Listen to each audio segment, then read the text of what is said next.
இந்த சேனலுக்கு புதுசுன்னா இந்த ரெட் கலர் சப்ஸ்கிரைப் பட்டனை கிளிக் பண்ணிடுங்க. கூடவே பெல் ஐக்கானை கிளிக் செஞ்சுருங்க. அதில் உள்ள ஆல் ஆப்ஷனில் செலக்ட் பண்ணிடுங்க.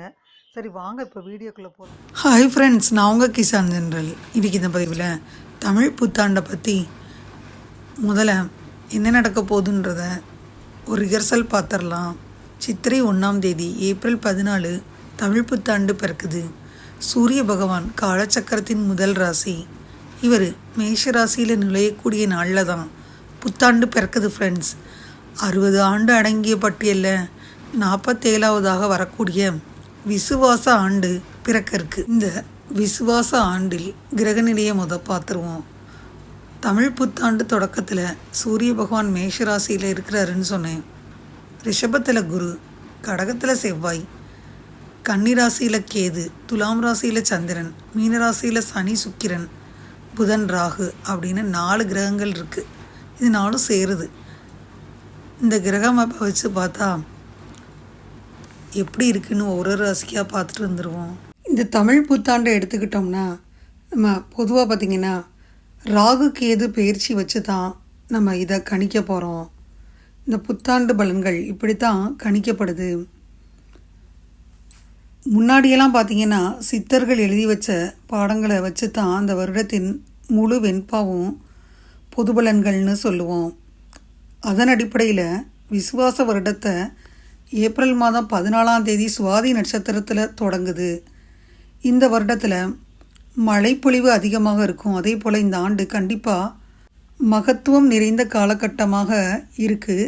ஆண்டின் நிறைவு ஆண்டுன்னு சொல்லப்படுது. அதை பற்றி ஒவ்வொரு ராசிக்காக பார்த்துட்டே வந்துடுவோம். ரிஷபராசி அன்பர்களுக்கு இந்த தமிழ் புத்தாண்டில் பல விதத்தில் நன்மைகள் வரப்போகுது.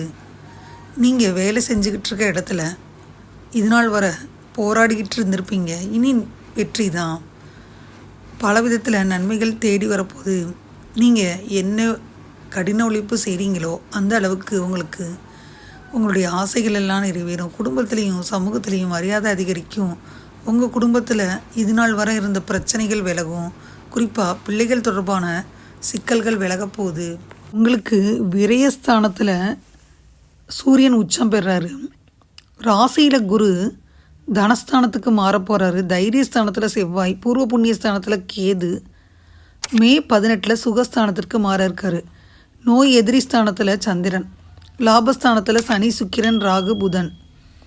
மே 18 ராகு கர்மஸ்தானத்திற்கு மாறாரு. இந்த மாதிரி சூழ்நிலையில் மன உறுதியும் உங்களுடைய எய்ம் இருக்கு இல்லையா, அதை நீங்கள் நோக்கி போகிறதுல கடின உழைப்பு, மேலும் நீங்கள் எதனாச்சும் செய்யணும்னு திட்டம் போடணும்.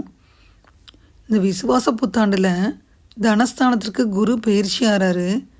செல்வத்திற்கு பஞ்சம் இல்லை. அதே போல் லாபஸ்தானத்தில் சனி குருவின் சேர்க்கை இருக்குது.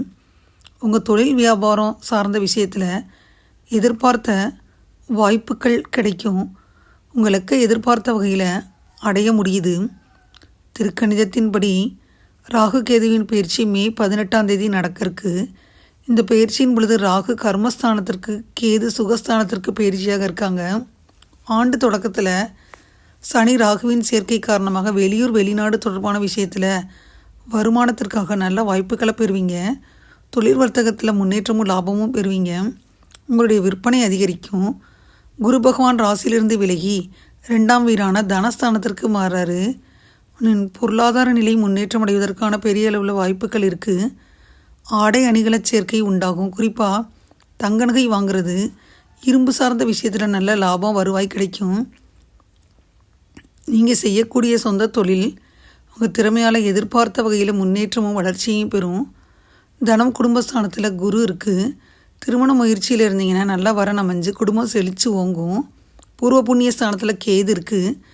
சாதகமற்ற பலன்களை தரக்கூடிய கேது பகவான் உங்கள் முயற்சியில் தடை தாமதத்தை தர வாய்ப்பு இருக்குது.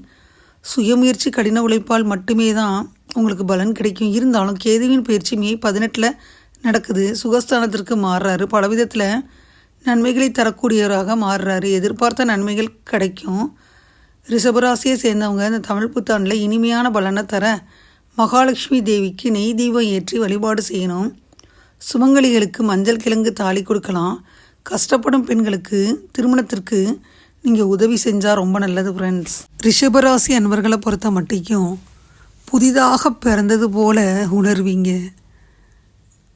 போராட்டமான சூழ்நிலைகள் எல்லாம் உங்களுக்கு நிவர்த்தியாக போகுது. எல்லா காரியங்களிலும் வெற்றி தான். உங்களுடைய நீண்ட நாள் ஆசை நிறைவேறும். குடும்பத்தில் மற்றவங்கள்ட்ட மரியாதை அதிகரிக்கும். உங்கள் பிள்ளைகள் தொடர்பான சிக்கல்கள் எல்லாம் நிவர்த்தி அடையும். பெற்றோரின் முழு ஆதரவும் உங்களுக்கு கண்டிப்பாக கிடைக்கும். ரிஷபராசி அன்பர்களை எடுத்துக்கிட்டோம்னா, இப்போது சுவாதி நட்சத்திரத்தில் இந்த வருடம் துவங்குறனால இந்த மே 14ஆம் தேதி உங்களுக்கு இந்த வருடத்தில் மழைப்பொழிவு அதிகமாக இருக்கிறனால இந்த ரிஷபராசி அன்பர்களுக்கு நல்ல பலன்களை தருது. குறிப்பாக உங்களுக்கு ஜென்மகுரு விலகுது. லாபஸ்தானத்தில் சனி பகவான் வர்றாரு. 5ல் இருந்த கேது பயிற்சியாகிறாரு. ரொம்ப பெரிய மாற்றங்கள் உண்டாகுது.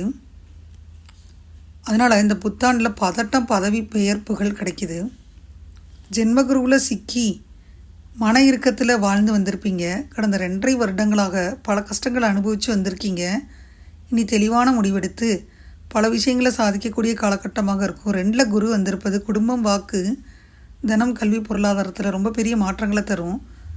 பணத்தை சேமிக்கவே முடியலைன்னு நினச்சிங்கன்னா அபரிமிதமாக சேமிக்கக்கூடிய யோகம் உண்டாகும். வீடு கட்டிய அல்லது கட்டக்கூடிய பிராப்தம் அல்லது புதுப்பிக்கக்கூடிய பிராப்தம் உண்டாகும். வண்டி வாகனங்களை மாற்றுவீங்க. கண்டிப்பாக அந்த வருடத்தில் ஒரு இடத்துலேருந்து இன்னொரு இடத்துக்கு போயிடுவீங்க. தொழில் நல்ல மாற்றம் ஏற்படும்.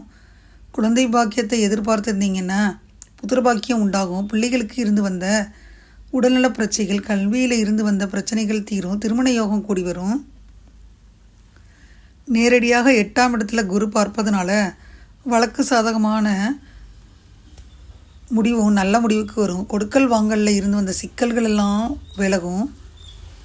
10ல் விலகக்கூடிய சனி 10ஆம் இடத்துல வரும் ராகு மிகப்பெரிய பொறுப்பை உண்டாக்கி தரும். வேலை இல்லாதவங்களுக்கு வேலை வாய்ப்பு வரும். பொருளாதாரத்தில் நல்ல முன்னேற்றம், மற்றவங்களுக்கு கொடுக்குற அளவுக்கு பணவரவு ஏற்படும். இப்போ நான் சொல்கிற சில விஷயங்களில் கவனமாக இருக்கணும் ஃப்ரெண்ட்ஸ். அது என்னென்னு இப்போ சொல்லிடுறேன். இப்போ பார்த்தீங்கன்னா வாகனத்தில் போகிறீங்கன்னா பார்த்து போகணும். நீங்கள் விபத்துக்கள் ஏற்படாமல் பார்த்துக்குருங்க. வாகனங்களில் பழுது ஏற்பட வாய்ப்பு இருக்குது. விபத்து பழுதுகள் ஏற்படுது. தாய் விஷயத்தில் விட்டு கொடுத்து போங்க ஃப்ரெண்ட்ஸ். கவனமாக இருக்கணும். மற்ற அனைத்தும் அமோகமாக நடக்கும். எடுத்த காரியங்களில் வெற்றி கிடைக்கும். யோகம் ஏற்படும். கலைநயம் சார்ந்த விஷயங்களில் உங்களுக்கு ஈடுபாடு அதிகமாக இருக்கும். பங்குச்சந்தை சார்ந்த முதலீடு விஷயங்களில் ஈடுபடுவது வெற்றியை தரும். கலைத்துறை, fashion designer, makeup artist, cinema துறை இதில் இருந்தீங்கன்னா முன்னேற்றமான காலகட்டம். 100க்கு 90% நல்ல பலன்கள் கிடைக்கும் காலகட்டம். குரு, சனி, ராகு இதனோட வலிமையால் நன்மை உண்டாகும். தொழிலில் சின்ன சின்ன முடிவுகளை சரியாக எடுக்கணும். பெண்களுக்கு மகத்துவம் நிறைந்த ஆண்டு. தொழிலில் பெண்கள் இருந்தீங்கன்னா அமோகமான காலகட்டம். நல்ல லாபம், முன்னேற்றம் ஏற்படும். திருமண தடைகள் எல்லாம் அகலும். மறுமண யோகம் கூட உண்டு. மனதுக்கு பிடித்த வரன்கள் அமையும். பரிகாரம் பார்த்திங்கன்னா வெள்ளிக்கிழமை, செவ்வாய்க்கிழமை, ஞாயிற்றுக்கிழமைகளில் அம்மன் கோயிலுக்கு வரும் சுமங்கலி பெண்களுக்கு மஞ்சள் கயிறு கொடுங்க. மஞ்சள் குங்குமமும் கொடுக்கலாம். அதில் வெத்தலை பாக்கு, மஞ்சள், சில்லறை காசு இதெல்லாம் வச்சு தானமாக கொடுங்க. நல்ல மாற்றத்தை உண்டாக்கும். பெண் தெய்வ வழிபாடு நல்ல பலன்களை தரும். அம்மனுக்கு பஞ்சதீபம் ஏற்றி அமோகமான பலன்களை பெற்றுக்கொள்ளுங்க ஃப்ரெண்ட்ஸ். இதுவரை இந்த பதிவில் ரிஷபராசி என்பவர்களுக்கான தமிழ் புத்தாண்டு விசுவாச ஆண்டின் பலன்களை முழுமையாக பார்த்தோம். இந்த பதிவு நிச்சயமாக உங்களுக்கு யூஸ்ஃபுல்லாக இருக்கும்னு நினைக்கிறேன். இந்த பதிவு உங்களுக்கு பிடிச்சிருந்தால் லைக் பண்ணுங்கள். மறக்காமல் கிசான் ஜெனரல் சேனலை சப்ஸ்கிரைப் பண்ணுங்கள். கூடவே இந்த பெல்லைக்கான ப்ரெஸ் பண்ணுங்கள். அப்போ தான் நான் வீடியோ போட்ட உடனே உங்களுக்கு நோட்டிஃபிகேஷன் வரும். தேங்க்யூ ஃபார் வாட்சிங். Thank you friends. பாய். அடுத்த வீடியோவில் பார்ப்போம்.